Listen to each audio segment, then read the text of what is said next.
పనికిరాని పాత్రనని ఆరవేయకుమా పొంగి పొరలు పాత్రగా నన్ను నింపుమా సువార్తలోని పాత్రలన్నీ యేసుని పొగడుచున్నా సాక్షిగా నన్ను పాత్రగా చేసి సాక్ష్యముతో నింపుము తండ్రి సత్యముతో నింపుము తండ్రి మరియో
స్థిరపరచుని మన శాంతి కోల్పోతిని పోగొట్టుకున్న పాత్రని అనచు పరుగెత్తి నన్ను పట్టితే ప్రాణంబు నాలో ఉన్నప్పుడే నీ పాదములు పట్టితే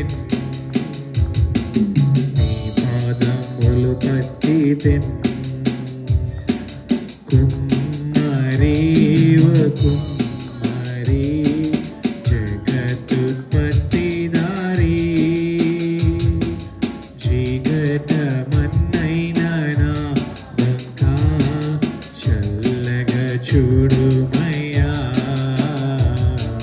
చల్లగా చూడుమయ్యా హల్లెలూయా बोलिए जिंदा खुदावंद यीशु मसीह की हालेलुया मां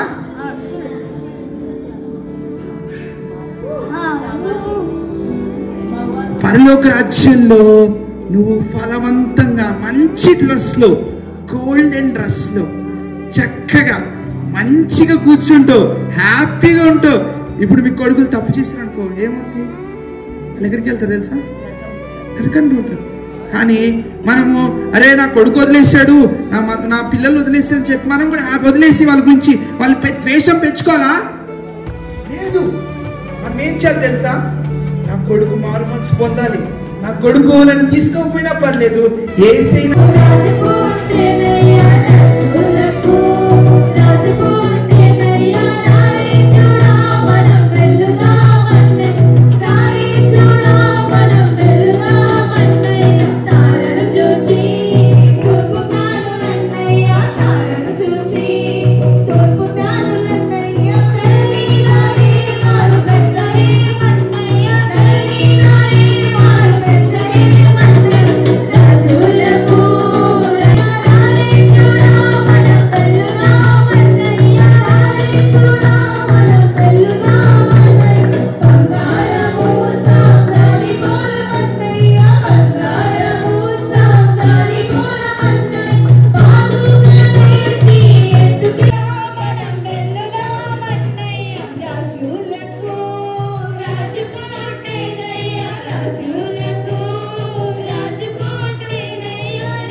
అయ్యా ఇంత గొప్ప సమయాన్ని ప్రభావ మీరు మాకు అనుగ్రహించిన దాన్ని బట్టి మీకే మహిమ చెల్లిస్తూ ప్రభావ ముందున్న కార్యక్రమం అంతటినీ ప్రభావ నీ నామానికి చెల్లిస్తున్నాము. సంతోషంగా ఉన్నారా? సంతోషంగా ఉన్న వాళ్ళందరూ ఒకసారి దేవుడిని మహిమపరుద్దామా? హల్లెలూయా, హల్లెలూయా. మీ అందరికి కూడా ముందుగా wish you happy Christmas. Happy happy Christmas, happy happy Christmas. Yesu Kristu నామములో మీ అందరికీ కూడా శుభములు అలాగే వందనాలు తెలియజేస్తున్నాను. మనం చిన్న వాక్యం నేర్చుకుందామా? చిన్న వాక్యం తెలుసుకుందామా? అందరు రెడీగా ఉన్నారా? రెడీగా ఉన్నారా? ఓకే. అయితే ప్రభు అయిన యేసు క్రీస్తు ఆయన ఈ లోకంలో మొదటిసారిగా జన్మించినప్పుడు మొదటగా జరిగిన అంశం ఏంటి అని అంటే, పరలోకం నుండి ఒక దేవదూత ఈ లోకానికి వచ్చాడు. దేవదూత ఈ లోకానికి వచ్చి ప్రకటించిన అంశం ఏంటి అని అంటే, మీ కొరకు ఈ లోకంలో రక్షకుడు జన్మించాడు అని దూత ప్రకటించాడు. యేసుక్రీస్తు ప్రభు జన్మించిన వెంటనే, అంటే ఏ మాత్రం ఆలస్యం చేయకుండా జరిగిన మొదటి అంశం ఏంటి అని అంటే, ఈ లోకానికి రక్షణ సువార్త ప్రకటించబడడం. ఎందుకు అనంటే, ఈ లోకంలో ఏమి లేదు అని అంటే రక్షణ లేదు. ఈ లోకంలో ఏమి లేదు అని అంటే, ఈ లోకంలో సువార్త లేదు, అంటే శుభవార్త ఈ లోకంలో లేదు. ఈ లోకంలో ఏముంది అని అంటే దుర్వార్తలు ఉన్నాయి. ఈ లోకంలో ఏమున్నాయి అని అంటే చీకటి ఉంది. ఈ లోకంలో ఏముంది అని అంటే దుఃఖము, ఏడ్పు, బాధ, అశాంతి, ఇలాంటివన్నీ కూడా ఈ లోకంలో నిండిపోయి ఉన్నాయి. అందుకనే ప్రభు అయిన యేసుక్రీస్తు ఈ లోకానికి వచ్చినప్పుడు ఈ లోకంలోనికి ఏమొచ్చింది అని అంటే మహా సంతోషకరమైన శుభవర్తమానము ఈ లోకంలోనికి వచ్చింది. ఆమేన్. ప్రభు అయిన యేసుక్రీస్తు జన్మించడము అని అంటే అలాగా రక్షకుడు జన్మించడము, సాధారణంగా జన్మించేశాడు అయిపోయింది అని కాదు. ఈ లోకంలో ఏదైతే కొరతగా ఉందో, ఈ లోకంలో ఏదైతే లేకుండా ఉందో అదన్నిటిని కూడా ప్రభు అయిన యేసుక్రీస్తు మనందరికీ బహుమానంగా అన్నిటిని కూడా తీసుకొని వచ్చాడు. అందులో మొదటిది ఏమిటి అని అంటే శుభవార్త. ప్రభు అయిన యేసుక్రీస్తు జన్మించడంలో ఏముంది అని అంటే శుభవార్త ఉంది. ఆ శుభవార్తలో ఏముంది అని అంటే మనందరికీ కూడా రక్షణ ఉన్నది అని చెప్పి బైబిల్ సెలవిస్తుంది. హల్లెలూయా. యేసుక్రీస్తు జన్మించినప్పుడు మనకు ఏమొచ్చింది? సంతోషకరమైన శుభవర్తమానము వచ్చింది. తర్వాత సంతోషకరమైన రక్షణ మనందరికీ ప్రభు అయిన యేసుక్రీస్తు జన్మించినప్పుడు వచ్చింది. అవునా? చెప్పండి, మనందరికి ఏమొచ్చింది? మనందరికి ఏమొచ్చింది? రక్షణ వచ్చింది, తర్వాత సంతోషం వచ్చింది, శుభవర్తమానము ఈ లోకంలో మనందరికి తప్పించడానికి, కాపాడడానికి ప్రభు అయిన యేసుక్రీస్తు ఈ లోకంలో పుట్టాడు. ఆమేన్. అయితే ఫిలిప్పీయులకు రాసిన పత్రిక 4వ అధ్యాయంలో 4వ వచనంలో ఏమనుంటుంది అంటే, ఎల్లప్పుడూ మీరు ప్రభువునందు ఆనందించండి. మీకు మరలా చెబుతున్నాను, మీరు ప్రభువునందు ఎల్లప్పుడూ కూడా ఆనందించండి అని వాక్యం రాయబడింది. మీరు ఎల్లప్పుడు ఏం చేస్తారు అని అంటే ఎప్పుడు సంతోషంగానే ఉండండి. నన్ను విడిచిపెట్టవద్దు, నా చెయ్యి పట్టుకోదుగా, నీకే స్తోత్రం యేసయ్యా. ఈ లోకంలో ప్రభువా ఎవరు విడిచిపెట్టినా నిన్ను విడిచిపెట్టని దేవుడు అని ఈరోజు విన్నాం ప్రభువా. దేవా మా చెయ్యి పట్టుకోదుగా, మమ్మల్ని విడిచిపెట్టదుగా, మాతో ఉండు దేవా, మేము నీతో ఉండేందుకు మాకు సహాయం చేయండి, మమ్మల్ని రక్షించండి, మాకు రక్షణ వస్త్రం దయచేయండి, రక్షణ వస్త్రం దయచేయండి. జ్ఞాపకం చేసుకోండి ప్రభా, దేవా భంగమైన మమ్మల్ని జ్ఞాపకం చేసుకోండి, దీనిలో ప్రభా మమ్మల్ని జ్ఞాపకం చేసుకోండి ప్రభువా. ఎవరు లేని వారు ప్రభా మమ్మల్ని జ్ఞాపకం చేసుకోండి ప్రభువా. ఈ లోకంలో మీరు తప్ప మాకు ఎవరు లేరు ప్రభువా, మమ్మల్ని జ్ఞాపకం చేసుకోండి తండ్రి. చెప్పండి, ఈ లోకంలో నీవు తప్ప మాకు ఎవరు లేరు ప్రభువా, మమ్మల్ని జ్ఞాపకం చేసుకోండి ప్రభువా. మాకు సహాయం చేయండి, మాకు తోడుగా ఉండండి, మాకు నీడగా ఉండండి, మమ్మల్ని ఎల్లప్పుడూ జ్ఞాపకం చేసుకోండి. ఈ లోకంలో మాకు రక్షణను ఇవ్వడానికి, సంతోషాన్ని ఇవ్వడానికి, దేవ సమాధానాన్ని ఇవ్వడానికి, ఈ లోకంలో ప్రభా శుభవార్తలు మాకు ఇవ్వడానికి ఈ లోకంలోకి వచ్చిన దేవా, దేవ పాపము నుండి శాపము